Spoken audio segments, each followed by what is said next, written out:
Saudara-saudara pendengar yang kami kasihi dimanapun Anda berada, Anda kembali bersama kami pada acara Telaga Tegur Sapa Gembala Keluarga. Saya Gunawan Santoso dari Lembaga Bina Keluarga Kristen bersama Ibu Esther Cahya, Sarjana Psikologi, dan juga Bapak Pendeta Dr. Paul Gunadi. Beliau berdua adalah pakar konseling keluarga dan juga dosen di Seminari Alkitab Asia Tenggara, Malang, akan menemani Anda dalam sebuah perbincangan yang pasti sangat menarik dan bermanfaat.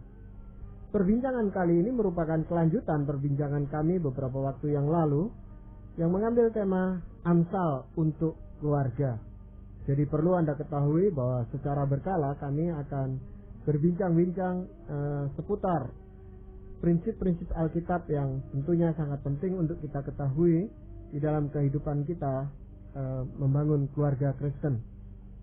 Dan untuk mengingat kembali apa yang sudah pernah kita bicarakan beberapa waktu yang lalu, mungkin saya ingin tanyakan kepada Pak Paul, kitab Amsal yang begitu indah, yang begitu menarik untuk dibaca karena banyak petuah-petuahnya itu, sejauh mana relevansinya dengan kehidupan keluarga kita saat ini?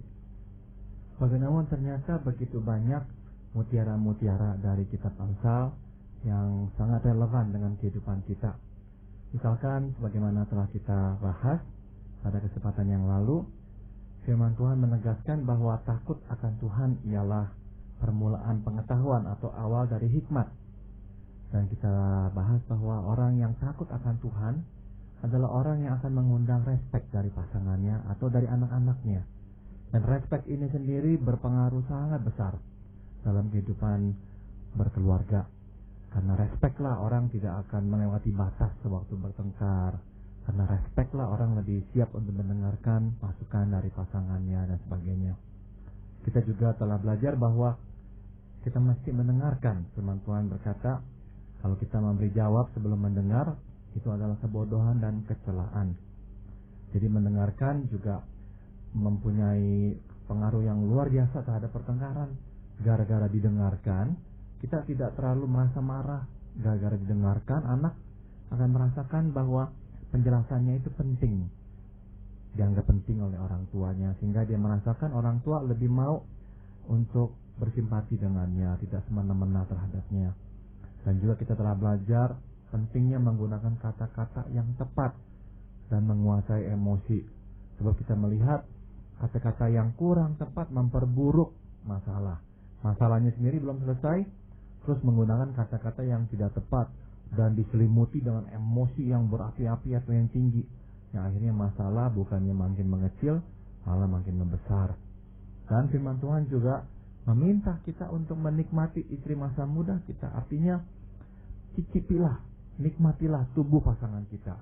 Itu adalah fondasi juga, itu adalah suatu berkat yang akan membawa banyak bunga dalam hubungan kita dengan suami atau istri. Nah, Bapak, kalau pada kesempatan yang lalu itu kita membicarakan Amsal ini dalam hubungan kita dengan Tuhan dan dengan pasangan kita, apakah ada bagian Amsal yang penting untuk kita ketahui untuk pembangunan diri kita sendiri? Ada juga, Pak Gunawan. Amsal 15 ayat 13 berkata, hati yang gembira membuat muka berseri-seri, tetapi kepedihan hati mematahkan semangat. Saya kira yang bisa saya timbak dari ayat ini adalah bersikaplah positif. Sebab hati yang gembira menurut saya merupakan suatu tanda ya, bahwa kita itu bersikap positif dalam hidup ini. Kita bukan orang yang berpikiran negatif, selalu melihat kejelekan dan kekurangan. Tidak bisa secara optimis melihat bahwa akan ada harapan, bahwa Tuhan bekerja dalam segala sesuatu. Kita bisa berserah karena tahu bahwa Tuhan itu tidak meninggalkan kita. Nah, orang yang berpikiran atau bersikap positif akan nampak cerah. Dan kecerahan itu akan juga mengundang reaksi yang menyenangkan dari orang lain. Kita senang berada dekat orang yang cerah. Kadangkala bukankah anak-anak kita agak enggan dekat-dekat dengan kita karena melihat wajah kita yang kusut. Istri kita belum apa-apa sudah menjauhkan diri dari kita karena wajah kita sudah begitu suram. Nanti takut kita akan marah atau tersinggung atau meledak. Jadi sekali lagi, sikap yang positif terhadap hidup ini adalah modal yang sangat-sangat besar. Luar biasa ya, kalau penulis Amsal ini, Raja Salomo sudah menemukan rahasia ini ya. Jadi kan kalau belakangan ini orang-orang sering membaca buku-buku tentang berpikir positif, sepertinya itu hal yang baru. Sebenarnya konsep ini sudah ditemukan bahkan ribuan tahun yang lalu ya, sebelum sebelum Norman Vincent Peale muncul, konsep ini sudah dilemparkan terlebih dahulu. Jadi sekali lagi, semua terpulang dari hati kita, apa yang ada dalam hati kita. Jadi hati yang gembira ya, jadi dalamnya itu memang menyenangkan, dalamnya itu bersih ya. Nah, akan keluar juga lah hal-hal yang bersih, membuat wajah kita berseri-seri ya. Tapi kepedihan hati akan mematahkan semangat, membuat kita nggak ada lagi motivasi, enggan melakukan apa-apa, pasif. Jadi ya sekali lagi, hati yang gembira merupakan modal yang besar ya dalam keluarga kita pula. Tapi di dalam realita kehidupan ini Pak Pol ya, orang kan kadang-kadang harus mengalami kepedihan hati secara nyata. Nah itu apakah dia harus berpura-pura untuk tidak menyatakan kepedihan hatinya, tapi ya senyum-senyum padahal hatinya hancur itu Pak? Saya kira kalau kita memang sedang mengalami peristiwa yang menyedihkan dan kita sedih, itu reaksi yang alamiah. Sebab saya kira sangat aneh sekali kalau misalkan kita kematian orang tua kita dan kita tertawa terbahak-bahak kesenangan. Saya kira yang lebih alamiah justru adalah kita meratapi kematian mereka. Dan itu adalah hal yang normal, hal yang sangat manusiawi. Namun yang dipentingkan di sini saya kira adalah sikap positif itu. Ya boleh lewati duka cita, itu tidak apa-apa, itu manusiawi. Namun setelah melewatinya, ya sudah, kita kembali hidup lagi, kita melihat hidup lagi secara positif, bahwa tidak melulu hidup ini dipenuhi dengan hal-hal yang buruk, bahwa ada tetap yang baik, bahwa Tuhan tetap bekerja dalam segalanya. Ya, tapi masalahnya mungkin bagaimana seseorang itu bisa mendapatkan hati yang gembira itu tadi Pak, yang berpikiran positif dan sebagainya, itu bagaimana dia mendapatkannya? Saya kira intinya adalah hati gembira bukan karena dibuat gembira oleh kondisi dari luar. Saya kira kondisi dari luar itu memang fluktuatif ya, turun naik, tidak selalu membuat kita merasa senang. Tapi hati yang positif adalah artinya hati yang tidak menyerah begitu saja oleh keadaan. Jadi tetap mempunyai semangat untuk hidup, tahu bahwa Tuhan akan menolong ya, Tuhan nggak meninggalkan kita. Jadi salah satu caranya adalah memang benar-benar berserah kepada Tuhan, bahwa Tuhan akan membukakan jalan, bahwa ini bukanlah segalanya. Nah, orang yang memang menambahkan hatinya terlalu besar ya pada hal tertentu, waktu kehilangan hal itu akan sangat terluka. Nah, jadi mesti belajar juga melatih hidup untuk tidak terlalu mencengkeram yang kita miliki itu. Sehingga waktu kita harus kehilangan, ya kita bisa menerimanya dengan hati yang lebih lapang. Ya, mungkin orang bisa berkata, ya Salomo, dia seorang raja, segalanya tersedia, cukup, istrinya banyak ya. Ya dia bisa ngomong gitu, tetapi kehidupan nyata sekarang ini loh Pak, apakah masih memungkinkan seseorang itu untuk mengaplikasikan kebenaran firman Tuhan ini dalam kehidupannya sehari-hari? Saya kira bisa, sebab Tuhan adil Pak Gunawan. Ternyata kebahagiaan orang atau kegembiraan orang itu nggak selalu ditimbulkan oleh kondisinya ya, oleh hal-hal yang dinikmatinya dalam hidup. Salomo pasti mempunyai kebahagiaannya dari kemewahan yang dimiliki dan sebagainya. Tapi saya kira orang yang misalkan deh ya, yang miskin, dari tingkatan sosial ekonomi yang rendah, tetap mempunyai kegembiraannya. Bukankah kalau kita melihat rakyat jelata yang menari, berjoget, yang bisa bercanda, yang bisa tidur nyenyak pada malam hari, tidak memikirkan dolar naiknya sampai berapa, mempunyai porsinya sendiri untuk tetap mempunyai hati yang gembira. Jadi hati yang gembira sekali lagi muncul dari dalam dalam pengertian ya puas dengan yang telah dia terimanya, dengan apa yang Tuhan berikan kepadanya. Ya udah, jangan terlalu menuntut sehingga hasilnya rasa tidak puas itu justru menimbulkan banyak kepahitan dalam dirinya. Sepertinya jadi kalau dikaitkan dengan pembicaraan kita yang lalu tentang Amsal untuk keluarga, kembali lagi ke ini ya Pak Paul ya, sebagai rasa takut akan Tuhan itu tuh yang menjadi porosnya begitu ya. Kemudian dari hasil kehidupan yang takut akan Tuhan ini yang kemudian terpancar menjadi hati yang gembira, yang menjadi muka yang berseri-seri ini ya. Betul sekali, Master. Ya. Sisi yang lain apa Pak Paul yang disoroti oleh Amsal ini? Dengan kaitan dengan diri sendiri ya Pak Gunawan, yaitu hidup benar yang diambil dari Amsal 20 ayat 7. Orang benar yang bersih kelakuannya, berbahagialah keturunannya. Ini ayat luar biasa indahnya Pak Gunawan. Bukankah kita malu ya menyebut-nyebut orang tua kita kalau orang tua kita hidupnya tidak bersih? Tapi kita akan bangga menceritakan orang tua kita kalau hidup mereka bersih. Dan sekali lagi ini berkaitan dengan takut akan Tuhan tadi. Orang yang hidup bersih akan mengundang respek, kekaguman dari anaknya, dari istrinya, dan dari suaminya. Dan juga kalau kita hidup bersih, kita tahu bahwa setidak-tidaknya kita bermotivasi baik. Kita tidak selalu melakukan tindakan yang tepat. Itu harus kita sadari dan akui. Saya nggak selalu juga melakukan segalanya dengan tepat.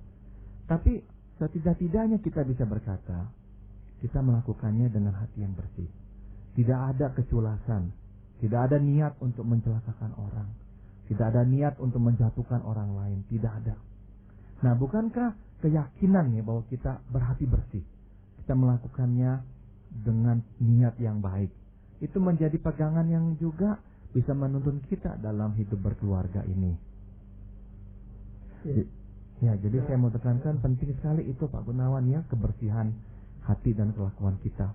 Ya, tetapi kenapa di sini dikatakan yang berbahagia keturunannya dan dirinya sendiri itu tidak disinggung itu Pak Paul. Jadi yang dikhawatirkan adalah ya keturunannya bahagia tapi dia sendiri menderita karena hidup di dalam kebenaran itu.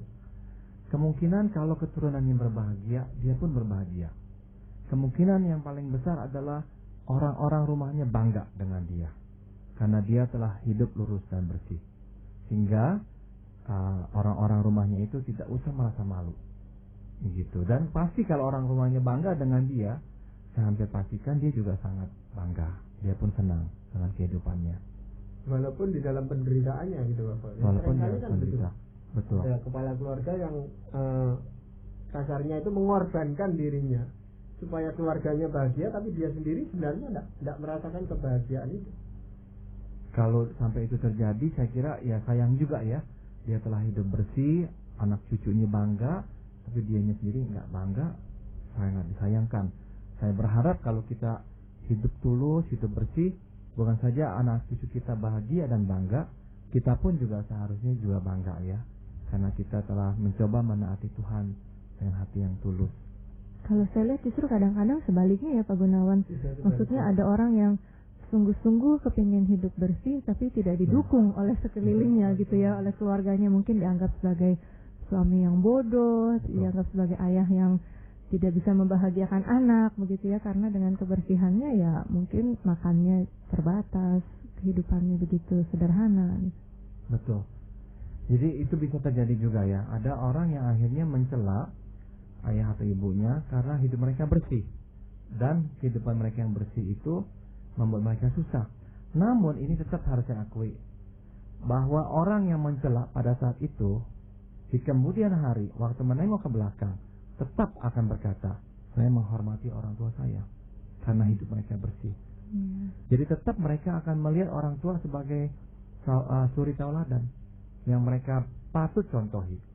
Jadi meskipun mereka mengeluh karena kesusahan hidup itu, namun dalam lubuk hati terdalam tetap angkat topi dengan orang tua yang hidupnya begitu bersih.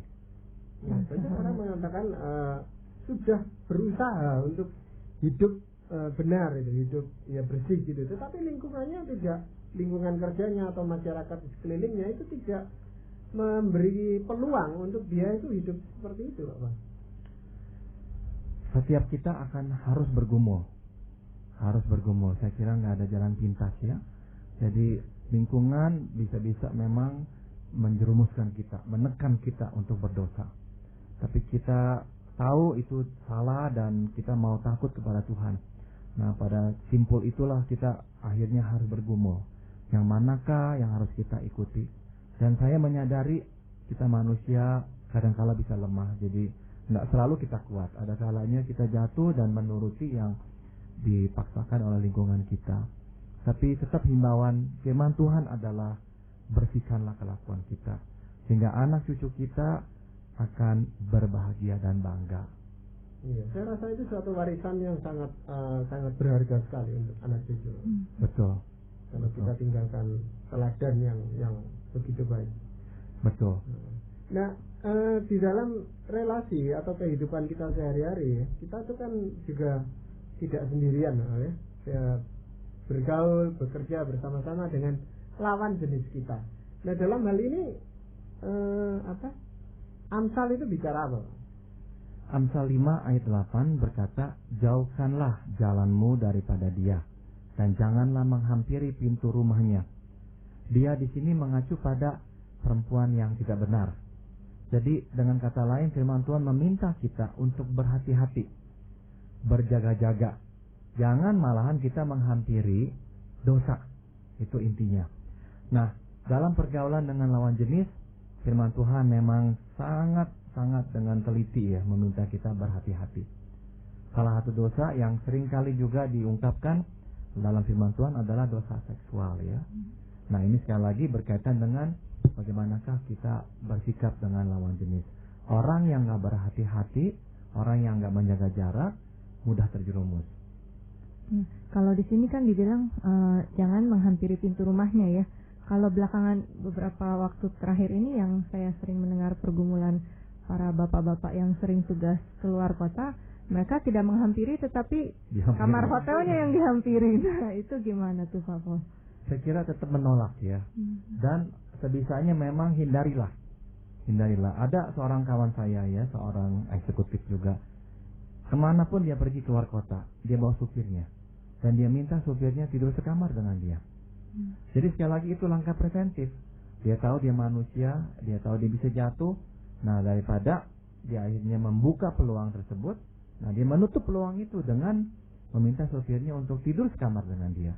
Karena dengan adanya supir dia tahu dia harus bertanggung jawab kepada supirnya. Supirnya juga adalah supir istrinya, sudah pastikan ya. Jadi sekali lagi pentinglah menjaga diri, berhati-hati. Jangan bergaul sembarangan. Jangan berdalih, berasionalisasi, oh dia hanya teman, oh dia seperti adik saya, oh dia seperti kakak saya. Akhirnya jatuh ke dalam dosa perzinahan. Ya, memang itu kan suatu proses yang panjang sebenarnya Pak Boleh. Hanya kadang-kadang orang kalau sudah masuk pada proses itu sulit untuk menghentikannya gitu Bapak. Betul Pak Gunawan. Orang yang sudah terlibat, apalagi hubungan cinta dengan gadis atau pria lain, akhirnya akan sangat sulit memutuskannya. Dan saya sudah menyaksikan bahwa kalaupun putus, karena hubungan itu sendiri yang putus, bukan atas desakan istrinya atau atas desakan hamba Tuhan yang lainnya, bukan. Seringkali putusnya ya karena hubungan itu sendiri yang retak. Jarang yang putus atas imbauan pasangannya atau gereja atau hamba Tuhan. Iya. Dan anehnya lagi orang yang demikian selalu mengatakan dia tetap mengasihi pasangannya. Dia nggak mengerti arti mengasihi Pak Gunawan. Sebab mengasihi memang mempunyai arti suatu ikatan yang eksklusif dalam pernikahan itu. Maka firman Tuhan berkata, tubuh istri adalah milik suami, tubuh suami adalah milik istri. Itu di 1 Korintus pasal 7. Apakah si istri akan merelakan tubuh suaminya dicicipi oleh wanita-wanita lain? Pasti tidak. Apakah si suami yang punya orang lain di luar akan merelakan istrinya dicicipi oleh pria-pria lain? Dia pun pasti tidak rela. Jadi sekali lagi orang yang berkata, saya tetap mengasihi istri saya meskipun saya mau bermain dengan perempuan lain, dia tidak mengerti artinya kasih. Atau mungkin sebaliknya juga seperti sebuah alasannya pemenuhan kebutuhan yang tidak diperoleh dari pasangannya ya. Jadi seolah-olah tetap merasionalisasikan, melegalkan perbuatannya gitu dengan menyalahkan pasangan yang tidak bisa memenuhi. Iya. Betul. Dan itu tidak boleh menjadi dalih kita ya. Sebab hubungan nikah hubungan yang eksklusif, bukan hubungan sharing yang bisa dibagi-bagi dengan orang lain.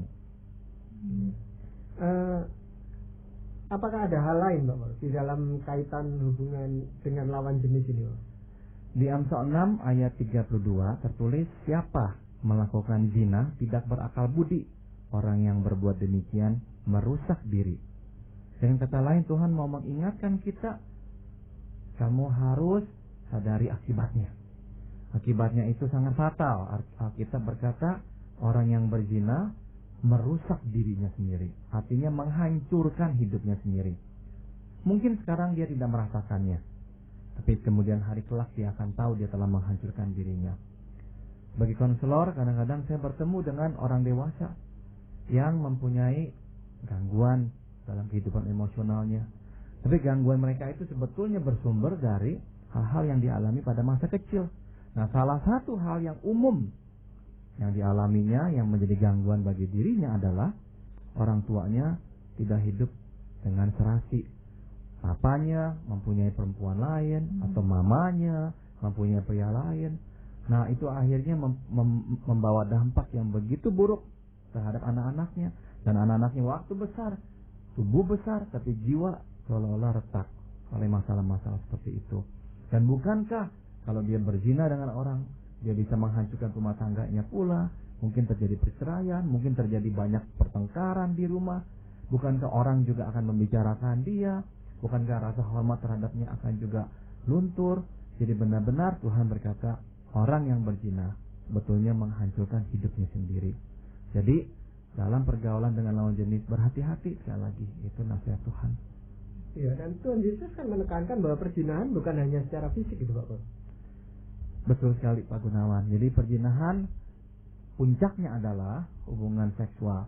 Namun dalam prosesnya diawali biasanya pula ya oleh keterlibatan emosional. Seseorang mencintai orang lain yang bukan istri atau suaminya. Iya. Tapi apakah seseorang itu menyadari bahwa dia sedang dalam proses menuju ke perzinahan itu sebenarnya? Saya kira dalam lubuk hatinya seharusnya dia menyadari. Namun bagaimana tadi Ibu Esther katakan, dia berasionalisasi, ya, membenarkan dirinya atau menyangkali faktanya. Bukankah banyak orang yang akan berkata, enggak ada apa-apa kok, hanya teman biasa. Tapi kalau teman biasa enggak ketemu dia, pusing dianya, resah, harus ketemu. Kalau teman biasa, kenapa mengharapkan kehadiran orang tersebut? Nah, berarti bukan teman biasa lagi, sebab sudah ada ketergantungan emosional di situ. Mungkin dengan istilah seperti perlahan-lahan menjebloskan diri gitu ya, bukannya. Betul. Kan kadang-kadang orang mengatakan kejeblos, tapi kalau saya rasa itu satu upaya juga yang perlahan-lahan kita sedang menceburkan diri untuk masuk ke perbuatan tersebut. Betul. Jadi istilah tak sengaja itu agak sukar ya kita terima ya. Sebab rupanya memang sedikit banyak direncanakan. Apalagi kalau sudah ada pertemuan-pertemuan khusus, pasti direncanakan. Nah, selanjutnya Pak Paul, apakah yang Amsal katakan itu tentang kita dengan pekerjaan atau dengan harta benda yang kita miliki gitu Pak Paul? Amsal memberikan beberapa nasihat pula Pak Gunawan. Yang pertama dari Amsal 10 ayat 32. Berkat Tuhanlah yang menjadikan kaya, susah payah tidak akan menambahnya. Beberapa tahun yang lalu saya membaca satu hasil studi atau riset di Amerika Serikat Pak Gunawan. Ternyata penyebab nomor 1 perceraian di Amerika ya pada waktu itu adalah masalah ekonomi Pak Gunawan. Bukannya perceraian itu disebabkan karena perselingkuhan atau apa, bukan. Nomor 1 adalah karena masalah ekonomi. Nah, masalah ekonomi bisa juga karena kekurangan, tapi bisa juga karena memang ada seseorang yang terlalu berambisi sekali, mengejar kekayaan, harus lebih kaya. Bisa si istri, bisa si suami di sini. Nah, apalagi kita hidup dalam dunia yang materialistik sekali sekarang. Siapa kita diukur oleh apa yang kita miliki. Nah, Tuhan memberikan pada pasangan-pasangan ini nasihat yang sangat-sangat jelas ya. Berkat Tuhanlah yang menjadikan kaya. Artinya Tuhanlah yang menentukan ya kita ini hidup seberapa miskin atau kayanya. Kita berusaha sudah tentu itu tugas kita. Tapi apakah kita akan lebih kaya dari sekarang? Itu hak Tuhan. Ya, susah payah tidak akan menambahnya. Nah, sikap hidup seperti ini saya kira penting ya, terutama bagi para pasangan muda atau pasangan setengah baya yang masih begitu bergebu-gebu mau meningkatkan status ekonominya. Takutnya malah terjeblos. Berapa banyak suami yang jarang di rumah, cari uang pagi sampai malam, akhirnya menimbulkan kerusakan yang lebih parah pada keluarganya. Istrinya terlalaikan, anak-anaknya bertumbuh dengan liar. Nah, nanti dia yang harus bayar juga. Anak-anaknya habiskan uang berjuta-juta, memakai narkoba, menghancurkan mobilnya. Siapa yang bayar? Bukankah dia juga? Padahal kadang-kadang anak-anak itu yang dijadikan dalih ya. Maksudnya kita bekerja mati-matian ini kan untuk yang terbaik buat anak-anak. Tapi akhirnya tetap ada sisi lain lagi yang jadi korban ya. Dengan nanti akhirnya anak-anak yang dicarikan uang sebanyak-banyaknya itu tapi tidak mendapatkan perhatian, yang akhirnya justru menghabiskan uang yang benar-benar menghabiskan uang yang dia cari dengan susah payah dengan narkoba dan dengan perbuatan-perbuatan buruk lainnya ya. Betul. Ibarat perahu yang bocor ya, Bu Esther ya. Ditambal tapi tetap. Betul, tetap aja ada yang bocor. Jadi akhirnya keluar lagi. Dan dalih bahwa saya melakukannya untuk anak, saya kira harus kita gunakan dengan hati-hati ya. Sebab ini sebuah pengakuan juga dari pihak saya seorang pria. Saya harus mengakui bahwa seringkali status itu atau pengakuan itu lebih untuk saya daripada untuk anak-anak. Anak-anak sebetulnya nggak terlalu pusing. Ada ya boleh gitu ya. Ada ya bagus, nggak ada ya oke kok. Yang mereka lebih pusingkan adalah apakah orang tuanya di rumah, apakah orang tuanya saling mengasihi, apakah rumah tangganya tentram, apakah orang tua memperhatikan mereka. Itu yang lebih penting buat anak-anak. Yang lain-lainnya itu semua nggak terlalu penting. Jadi jangan sampai prioritas kita terbalik di situ. Ya, cuman kadang-kadang kan yang dipikirkan bukan untuk saat itu Bapak, ketika anak-anak masih kecil yang sebenarnya biayanya juga tidak terlalu besar. Tetapi yang dipikirkan adalah mumpung masih kuat, mumpung badannya masih sehat, itu pasangan suami istri muda dan kesempatan juga ada untuk dia berkarya setinggi-tingginya, maka ya dia lakukan itu gitu Pak. Saya kira perkembangan karir seseorang harus disesuaikan dengan keadaan rumah tangganya.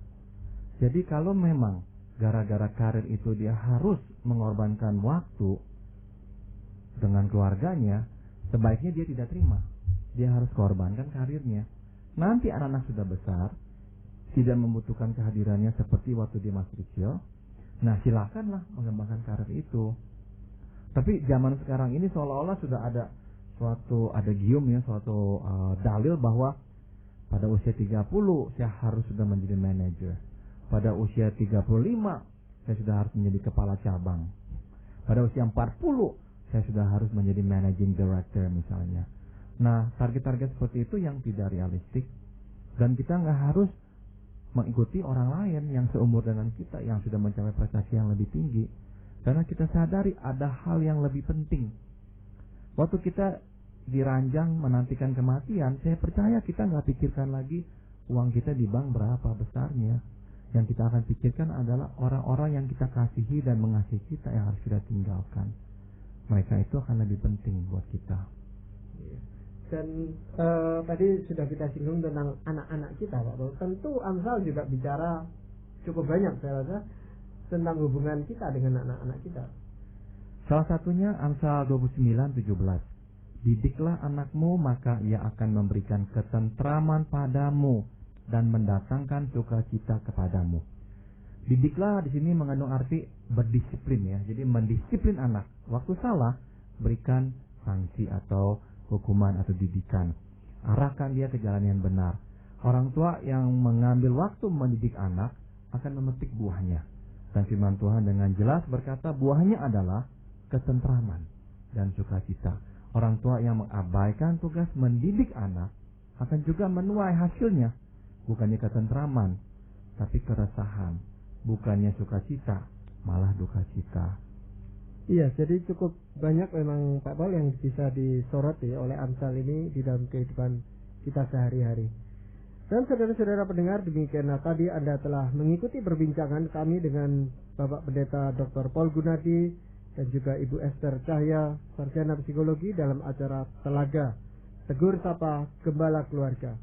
Kami baru saja berbincang-bincang tentang kelanjutan tema yang lalu, yaitu Amsal untuk keluarga. Bagi Anda yang berminat untuk mengetahui lebih lanjut mengenai acara ini, kami persilakan Anda menghubungi kami lewat surat. Alamatkan surat Anda ke Lembaga Bina Keluarga Kristen atau LBKK, Jalan Cimanuk 58, Malang.